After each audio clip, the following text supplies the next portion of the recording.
देखिए ये question cloze test का है जो कि एसएससी सीजीएल 2020 के एग्जाम में पीटी के एग्जाम में पूछा गया था। तो द 5 सेंसेस, उसके बाद है fill in the blanks, sight, hearing, taste, touch and dash. What is sometimes, third number पे dash, to as a sixth sense is a power to be aware dash things independently of the 5 dash senses, a kind of supernatural sense। तो देखिए सबसे पहला है the 5 senses और भरने के लिए दिया हुआ है is, in, of और are। तो इसमें the 5 senses यहां पर आर हो जाएगा क्योंकि ये हमारा जो सब्जेक्ट है 5 सेंसेस वो प्लूरल में है, तो यहां पर हो जाएगा इज नहीं होगा, यहां पर आर होगा। The 5 senses are sight, hearing, taste और टच। यानी 5 सेंसेस होते हैं sight, hearing, taste, touch and smell. तो स्मेल एक छूटा हुआ है तो बी नंबर में हो जाएगा smell. What is sometimes 3 number में है। What is sometimes to be a sixth sense. तो यहाँ पर रिमाइंडेड का मतलब होता है किसी को कुछ याद दिलाना, रेफर का मतलब होता है किसी के बारे में, मतलब किसी चीज को इंगित करना, रेफर करना। उसके बाद रिक्वायर्ड मतलब होता है रिक्वायरमेंट होना, रिटेन का मतलब होता है बरकरार रखना। तो व्हाट इज समटाइम्स यहां पर इंगित करने का बात कर रहा है सिक्स्थ सेंस को। What is sometimes to as a sixth sense, यानी कि यहां पर रेफर हो जाएगा।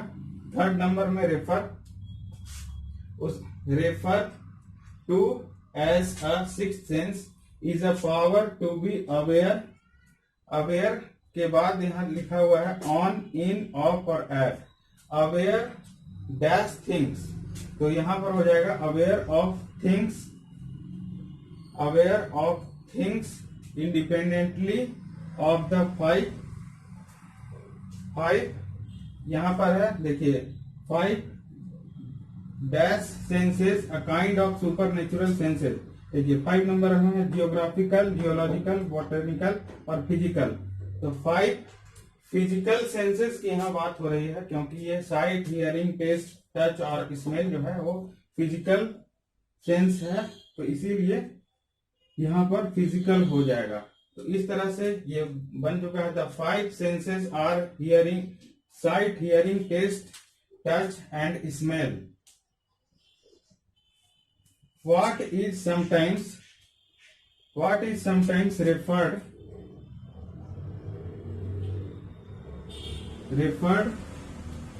to as a sixth sense is a power to be aware of things independently of the 5 physical senses. Physical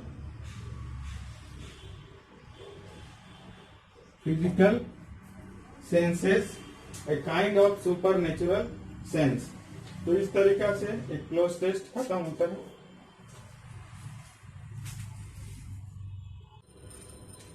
ये है सेकेंड नंबर क्लोज टेस्ट। ये SSC CGL 24 अगस्त को सेकेंड शिफ्ट में पूछा गया था। John was an artist dash profession, he was a very dash at his work and could dash any subject he could think of, but circumstances forced him to dash in dash the work of renowned artist। renowned का मतलब होता है ख्याति प्राप्त, सुप्रसिद्ध, ख्याति प्राप्त, सुप्रसिद्ध। John was an artist dash profession from, of, by और अबाउट। तो John was an artist by profession होगा। यहाँ पर John was an artist by profession, from नहीं होगा, ऑफ भी नहीं होगा, अबाउट भी नहीं होगा। He was very, better, good, richest और बेस्ट। तो गुड एट समबडी और समथिंग होता है, तो यहां पर हो जाएगा हमारा गुड, गुड एट समबडी और समथिंग। तो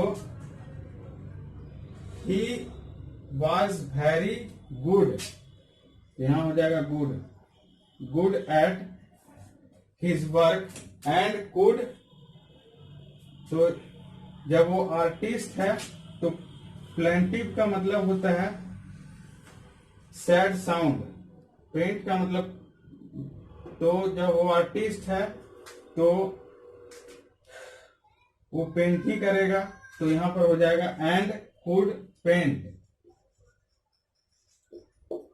any subject he could think of but circumstances forced him to। चौथा number specialized, sanctify, synthesize, specialized. तो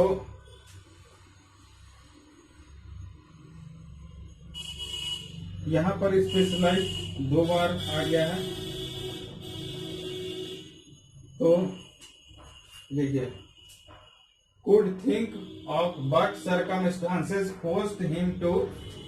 sanctify का मतलब होता है किसी चीज को पवित्र करना, synthesize का मतलब होता है कोई आर्टिफिशियल चीज। तो यहां पर हो जाएगा स्पेशलाइज्ड,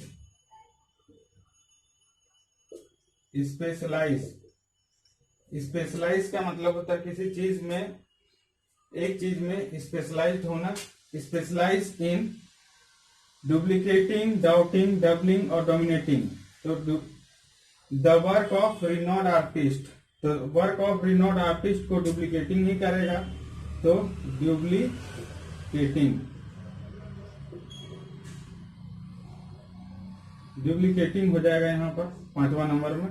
इस तरह से हो गया John was an artist by profession, he was very good at his work and could paint any subject he could think of, but circumstances forced him to specialize in duplicating the work of renowned artists।